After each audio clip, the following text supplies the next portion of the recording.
Ce ne sont que des guerres des mots.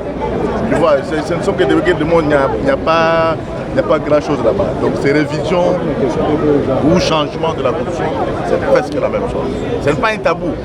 La Constitution a été promulguée par qui? Par Joseph Kabila. Et lui-même, en promulguant, il a reconnu ses failles.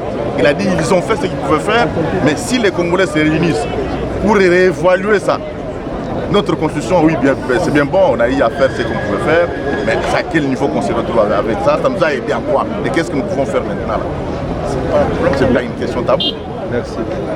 Faire la réévaluation. Il faudrait réviser la Constitution, il faudrait faire une réévaluation pour étudier qu'est-ce que nous avons fait, comment nous avons pu évoluer. Alors je ne vois pas où est-ce que ça peut poser un problème dès qu'il faudrait revoir certains articles de la Constitution. Ça ne peut pas te poser toi-même le problème. Tu vois un peu. Moi je trouve très mal qu'un pays comme le nôtre, un très grand pays, dès qu'un président de la République est élu avec ses députés, pour composer un gouvernement, il faudrait consulter toutes les classes politiques possibles. Ça, c'est inacceptable. Et nous pensons sincèrement qu'il faudrait réviser certains articles qui bloquent le processus du développement de notre pays. Certains articles qui bloquent, qui n'arrivent pas, en fait, qui donnent le pouvoir à certaines personnes qui ne pouvaient pas en mériter. Donc moi, je pense que les personnes issues du monde volonté comme vous-même, il faudrait qu'on accompagne le président de la République à réviser cette constitution. Réviser cette constitution, ça fait partie des réformes constitutionnelles. Ça ne peut pas poser un problème. Ça ne peut pas être une question tabou. Vous comprenez? Donc on doit tous accompagner le président de la République dans cette démarche de réviser la constitution. C'est dans les processus de réformes. Donc, si vous et moi nous avons besoin de ces réformes, acceptons qu'il révise la constitution. N'est-ce pas? Mais néanmoins, si vous trouvez qu'il y a un inconvénient, mais moi, en tout cas avec la majorité de la population, on ne trouve pas qu'il y a un inconvénient de réviser notre constitution. Parce que nous avons même constaté qu'il y a eu des failles, et ces failles doivent être révisées. Le président de la République a commencé, comme vous le savez, une série d'itinérances. On a été au Katanga, donc au Lubumbashi, on a fait Kalemi, on a fait Kisangani. Donc c'est une façon pour le président de la République de créer une sorte de proximité avec sa population. Donc vous savez, c'est des pas, les institutions sont à Kinshasa, mais il faut qu'on aille un peu partout, et c'est ce qu'il avait promis, il est en train de le faire. Donc après Kisangani, après Kalemi, après Lubumbashi, nous sommes là pour instaurer aussi l'autorité de l'État. Vous voyez? Donc ici, il va célébrer avec la population kanangaise Noël, les festivités de fête de fin d'année, mais il ira également à Mbujima, et là il y aura le Conseil des ministres, comme nous l'avions fait dans d'autres villes.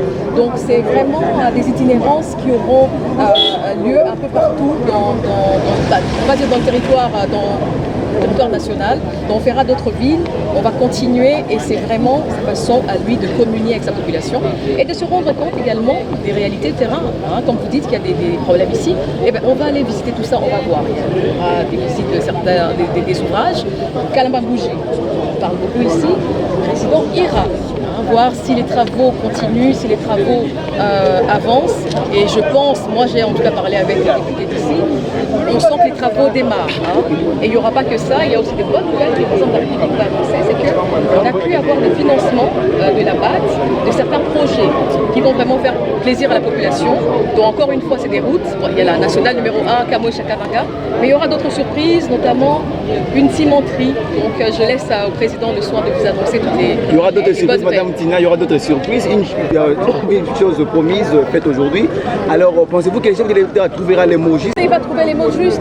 C'est chez lui, c'est partout au Congo, c'est chez lui comme il le dit. Partout il est passé, il parle à la population, il voit ce qui se passe, il voit les difficultés et comment les résoudre.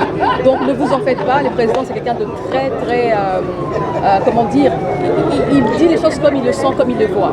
Donc il aura les bons mots pour la population de Katanga qu'il a voté massivement. Il va commencer par remercier cette population-là et il va les constater sur terrain, les travaux qu'il a peut-être mis en place il y a quelques temps, comment ça évolue.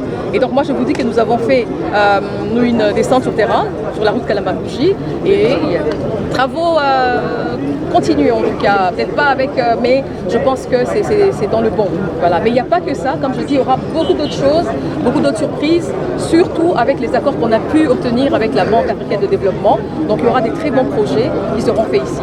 Donc dans le programme du président de la République, il va rencontrer la notabilité, il va rencontrer les confessions religieuses, il va rencontrer la jeunesse, donc toutes les couches de la population.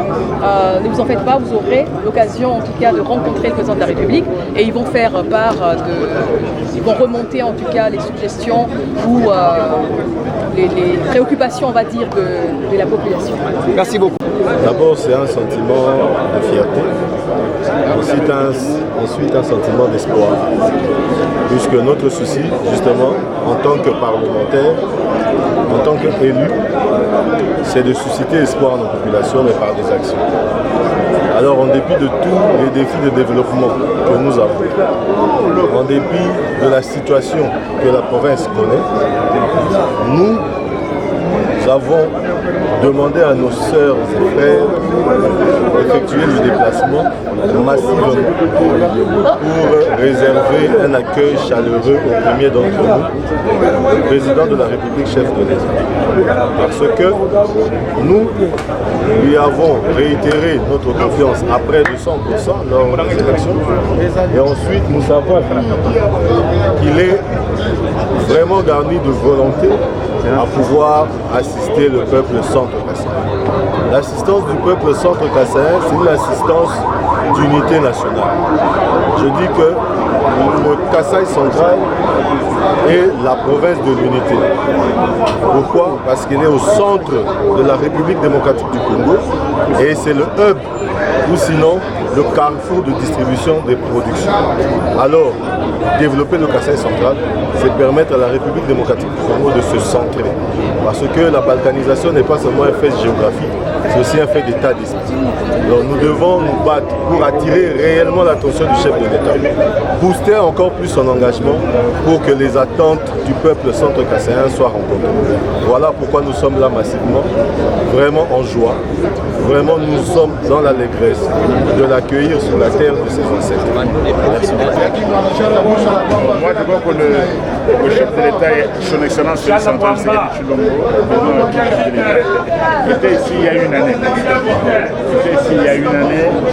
Il a demandé l'appui de la population du Grand Kasaï, la population kassaïenne, comme l'appui de l'ensemble de notre population à son programme de 5 ans. Et ça fait moins d'une année qu'il est au pouvoir.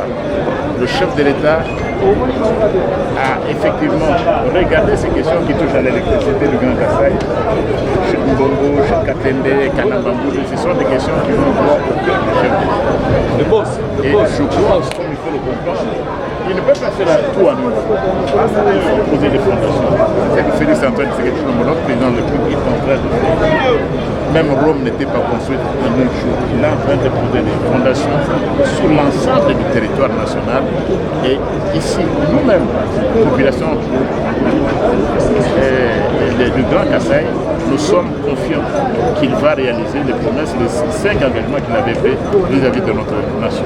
État parlementaire, plusieurs projets de développement ont été orientés dans cette province, particulièrement dans cette ville. Alors, pendant que la ville est en train de verser les larmes du sous-développement, encore cela, est-ce que pensez-vous que le chef de l'État trouvera le mot juste à ces pays? Mais je crois qu'il trouvera le mot juste. Cette population-là élue à plus de 99%, il y a moins d'une année. Je crois que nous devons aussi être patients. C'est seulement l'année prochaine qu'il aura accompli une année au pouvoir. Est-ce qu'on peut lui attendre qu'il réalise tout ce qu'il a promis dans une seule année? Non. Tout ce qu'on peut demander à la population du Grand Kasaï, c'est de garder sa confiance en notre chef de l'État, de croire en lui, parce que cette population-là a voté pour lui il y a moins d'une année. Nous demandons donc à notre population de rester confiants en Félix Antoine Tshisekedi Tshilombo, notre président de la République. Je suis persuadé qu'il va réaliser beaucoup des 5 engagements qu'il avait, sur base desquels il avait été. En étant constitutionnaliste, vous ne pouvez pas toucher nos caméras sans pouvoir parler de la constitution qui fédérale, c'est une question de politique. Qu'est-ce que vous proposez par rapport à la révision ou le changement constitutionnel? Bon, d'abord, là, il faut corriger les gens de message. Le changement pur et simple de la Constitution n'existe pas. Prendre toute une Constitution, la changer par une Constitution totalement nouvelle, ça n'a jamais existé. Parce qu'il y a toujours des dispositions qu'on conserve. Vous êtes des journalistes, le droit à la liberté d'expression. Vous croyez qu'il y aura une Constitution qui ne reprend pas le droit à la liberté d'expression, le droit à la propriété privée, le droit à la vie. Donc le changement pur et simple, parce que les gens l'entendent, il n'existe pas. S'agissant de la révision constitutionnelle, elle est prévue dans notre Constitution. Cette Constitution a été déjà révisée en 2011, donc ce n'est pas un tabou. Et je veux vous dire quoi? Déjà, lorsque cette Constitution a été promulguée le 18 février 2006, les groupes des personnalités célèbres s'étaient levés pour demander la révision. Je parle ici par exemple de l'Église catholique, qui avait demandé la révision de la Constitution 2 semaines après sa promulgation. Donc ce n'est pas un tabou. Mais non, lorsqu'on doit aborder la question des réformes constitutionnelles, parce que c'est de ça que le chef de l'État a parlé. Même les dispositions intangibles, on peut y toucher. Parce que c'est la souveraineté du peuple. Donc tous les constitutionnalistes éminents, la grande doctrine soutient qu'on peut toucher même les dispositions intangibles. Au nom de quel principe? La souveraineté du peuple. Vous ne pouvez pas comprendre que ce que nous avons décidé, par exemple, en 2006, ceux qui viendront avec nous, après nous, en 2199, en 3000 ans, ils seront tenus par ce que nous aurons décidé en 2006. Non. Et ça, c'est au nom du principe de la souveraineté du peuple. Nous le voyons d'ailleurs à l'article 5 de notre Constitution qui dit que la souveraineté appartient au peuple. Tout pouvoir émane du peuple. T au majuscule, O au majuscule, U au majuscule, T au majuscule. Tout pouvoir émane du peuple. Et vous avez des grands chercheurs comme Vedel, comme le professeur Dimitri Lafrance, comme René Poincaré, qui sont d'accord qu'un peuple a toujours le droit de changer, de réformer sa constitution parce que le peuple est souverain. Merci.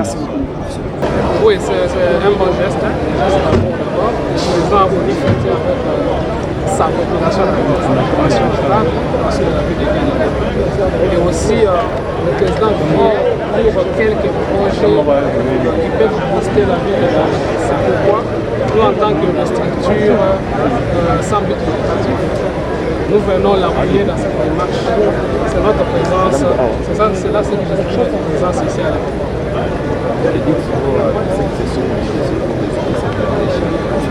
Bon, nos félicitations d'abord au gouverneur de Kinshasa d'abord, mais aussi à tous les services qui se sont mobilisés et qui ont fait à ce que la population se déplace. Et je dis merci surtout à la population de la ville de Kananga dans tous les 5 communes qui se sont mobilisés en masse pour accueillir le chef de l'État. Nous disons tout simplement félicitations. C'est une première visite après sa réélection. Est-ce que Kananga a un message particulier dans ce chef de l'État? Oui, Kananga a un message. Vraiment un message. Vous savez, il y a beaucoup de projets que les peuples kassaïens attendent que le président puisse au moins dire un mot. Il y a peut-être les problèmes de Chit Mbombo, il y a les problèmes de la route Kalambambouji, il y a les problèmes de la route Chikapa-Kananga, donc qui est déjà à Kamouécha. Donc le peuple attend avec impatience que le président puisse dire un mot sur ce projet-là pour désenclaver un peu cette province qui a beaucoup souffert. Merci. Je m'aligne derrière le chef de l'État. Il a souhaité que nous puissions changer la Constitution. Je ne veux être que derrière lui, enfin devant l'ensemble. Pourquoi seulement réclamer ici à Kanangolé, à Kinshasa? La ligne à côte pour la déplacement. Ça a été indemnisé. Ça m'a pensé que nous, les natifs d'ici, nous avons souhaité que nous soyons mobilisés comme un seul homme pour que ce que le président a lancé puisse se réaliser le plus vite possible. Et nous souhaitons même que cette commission puisse avoir jour, puisse se réunir ici pour changer cette constitution. C'est le souhait des gens de Ghana. Vous lancez quel appel à tout le monde? D'être derrière le chef de l'État, de l'accompagner dans ce qu'il a mis en place et de dire en sorte que non seulement on change la constitution, mais aussi nous allons lui demander à ce que les gens de Kananga demandent.